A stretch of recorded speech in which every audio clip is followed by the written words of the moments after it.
Take legal S4 channel पर आप लोगों का फिर एक बार स्वागत है।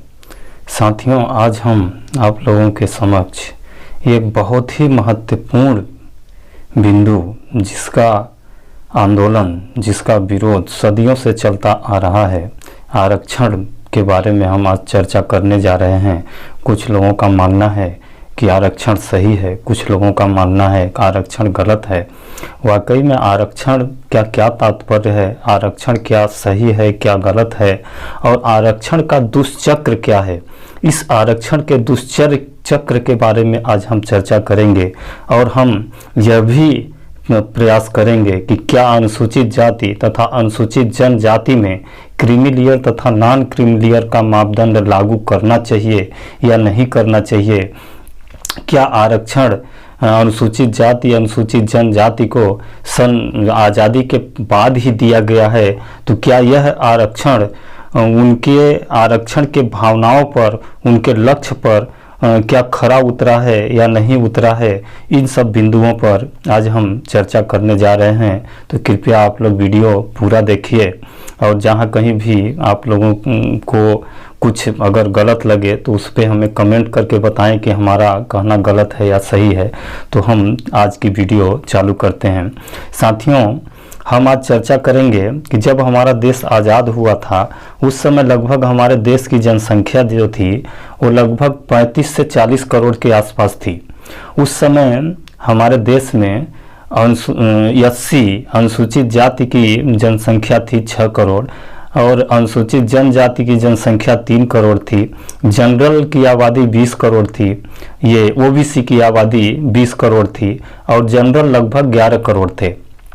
तो जैसे ही हमारा देश आज़ाद हुआ, उस समय भी हमारे देश में कुछ इन वर्गों में कुछ लोग संपन्न टाइप के थे, जो जिनके पास सुख सुविधा के सारे स्रोत मौजूद थे।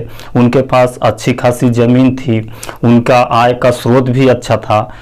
तो उनमें से हम सभी वर्गों का 10-10% अगर मान लेते हैं कि 10-10% सभी वर्गों में संपन्न रहे होंगे, और जनरल को हम सभी को संपन्न मानते हैं क्योंकि जनरल ऑलरेडी पहले से ही संपन्न था।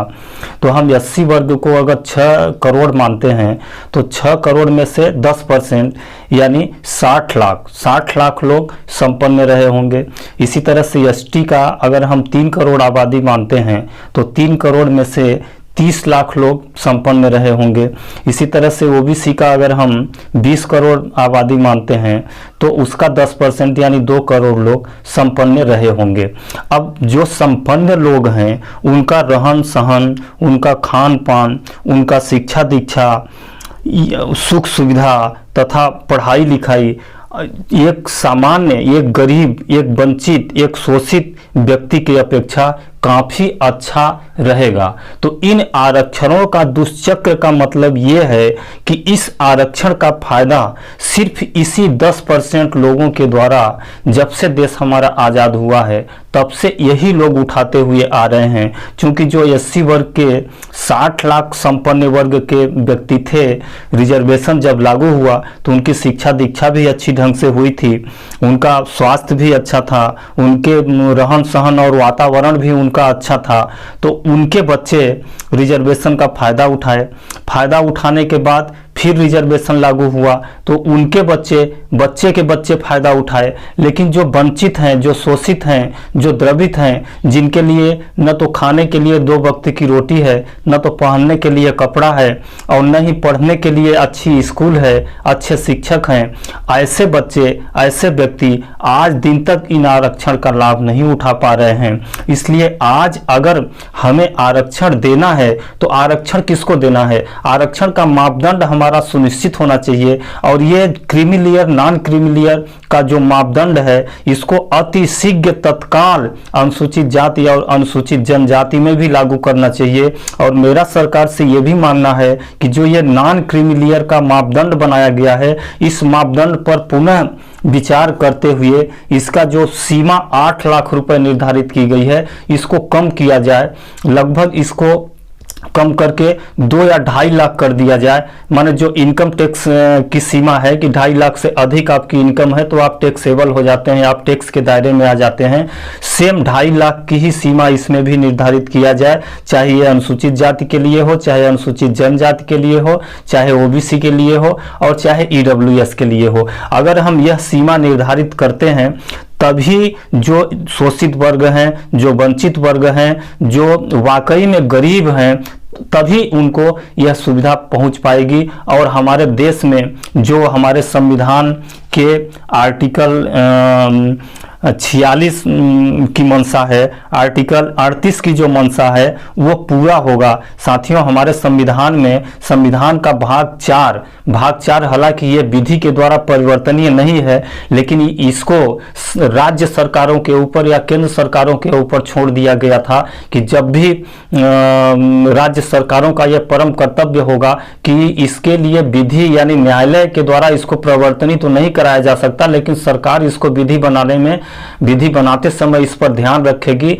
और इसको लागू कराने का पूर्णतः पहल करेगी, पूर्णतः प्रयास करेगी। तो इसको लागू कराने के लिए ही समय समय पर चेंजिंग भी हुए हैं, संविधान में परिवर्तन भी हुआ है। और इसी भाग का सहारा लेते हुए जो एसटी एससी ओबीसी के लिए रिजर्वेशन का प्रावधान 16 में अनुच्छेद 16 और अनुच्छेद 15 में किया गया है, ये इसी भाग का सहारा लेके किया गया है। अभी ईडब्ल्यूएस का भी जो संशोधन अनुच्छेद 16 में किया गया है वो भी इसी का सहारा लेके किया गया है। लेकिन इसका जो मापदंड बनाया गया है वो मापदंड गलत है। मैं आप लोगों से यह प्रश्न पूछता हूं, जैसे ही हमारा देश आजाद हुआ उसमें हमारे संविधान में प्रतिनिधित्व के आधार पर आरक्षण देने का प्रावधान किया गया था। संविधान जैसे ही लागू हुआ उसमें बोला गया था कि प्रतिनिधित्व के आधार पर जनप्रतिनिधियों को आरक्षण दिया जाएगा। उसमें आरक्षण की व्यवस्था सिर्फ लोकसभा, राज्यसभा, विधानसभा, विधान परिषदें, नगर पालिक निगम इसमें ही थी। अन्य नौकरियों में कहीं भी रिजर्वेशन का प्रावधान नहीं किया गया था और नहीं रिजर्वेशन दिया जाता था।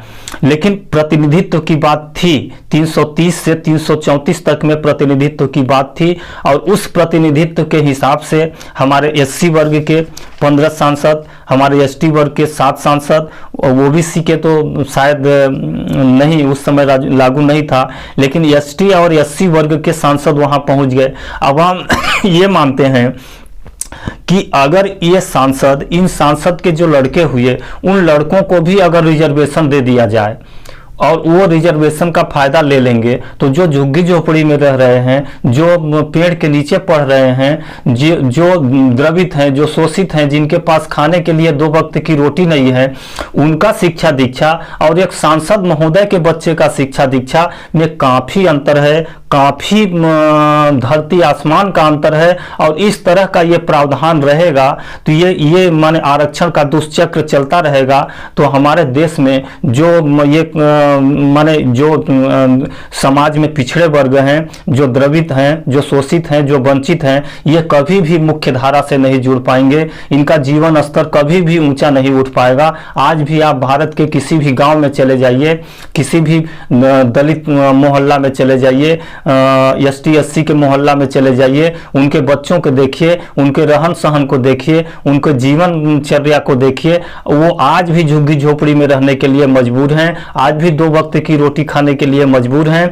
लगभग देश की 90% आबादी जो एससी एसटी ओबीसी माइनॉरिटीज से आती हैं, ये आज भी शोषित हैं, आज भी वंचित हैं और आज भी ये विकास के मुख्य धारा से नहीं जुड़ी हैं। तो इनको विकास के मुख्य धारा से जोड़ने के लिए हमें ये दृढ़ निश्चय करना पड़ेगा, दृढ़ निश्चय के साथ दृढ़ संकल्प करना पड़ेगा कि हम आज़ादी का जो ये आज़ादी महोत्सव मना रहे हैं, इस आज़ादी के महोत्सव में हम एक संकल्पित होकर एक ऐसा व्यवस्था दें कि आने वाले 2, 4, 10 साल में, 20 साल में, अगर 20 साल में ये मापदंड सही ढंग से बना दिया जाए जिसमें स्पष्ट उल्लेख हो कि 2.5 लाख इनकम यानी 2.5 लाख इनकम, 2.5 लाख इनकम में आप जमीन की भी क्राइटेरिया निर्धारित कीजिए कि जमीन उस परिवार के पास 5 एकड़ से अधिक नहीं होनी चाहिए या 10 एकड़ से अधिक नहीं होनी चाहिए, कमर्शियल भूमि 1 एकड़ से अधिक नहीं होनी चाहिए, उसके परिवार में किसी व्यक्ति परिवार में माता पिता प्लस उसके लड़के बच्चे भी आएंगे।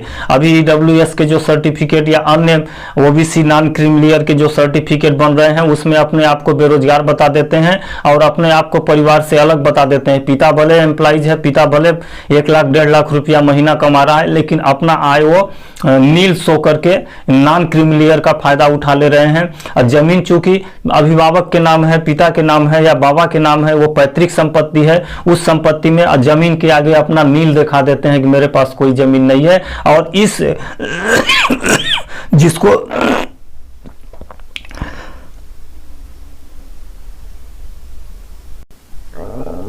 जिसको आरक्षण मिलना चाहिए, जो वाकई उसका सुपात्र है, उस तक ये आरक्षण नहीं पहुंच पा रहा है।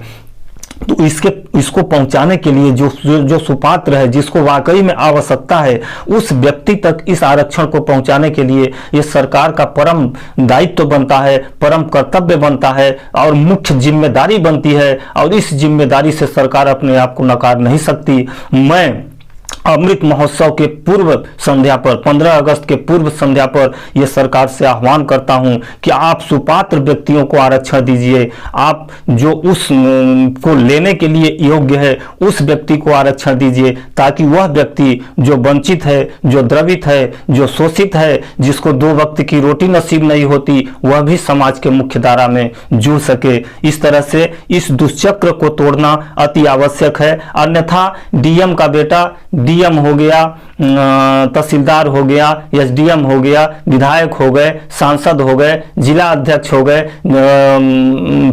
अन्य जनप्रतिनिधि हो गए, या अन्य जो यही जो 10% अपर माने एसटी ओबीसी में जो अपर जातियां मतलब उनका जो जीवन शैली अच्छा है, माने उनका रहन सहन वो अपर कास्ट से भी कई गुना बेहतर है, यही लोग फायदा उठाते रहेंगे और ये शोषण करते रहेंगे। ये अपने समाज का ही शोषण कर रहे हैं। ये लोग नहीं चाहते कि हमारे समाज के जो द्रवित हैं, जो वंचित है, जो शोषित हैं, वो समाज के मुख्य धारा में जुड़ सकें। इसलिए मैं चाहता हूं सरकार से कि इस मापदंड को कड़ाई से पालन करें और यह अनुसूचित जाति और अनुसूचित जनजाति में नॉन क्रीमिलियर का फंडा तत्काल जारी करें। और यह मापदंड जो 8 लाख निर्धारित किया गया है, इसको तत्काल कम से कम किया जाए और यह 2.5 लाख कर दिया जाए। और जमीन का क्राइटेरिया बिल्कुल निर्धारित किया जाए और जो भी प्रतिवेदन जो लोअर कर्मचारी उस रिजर्वेशन में लगाते हैं,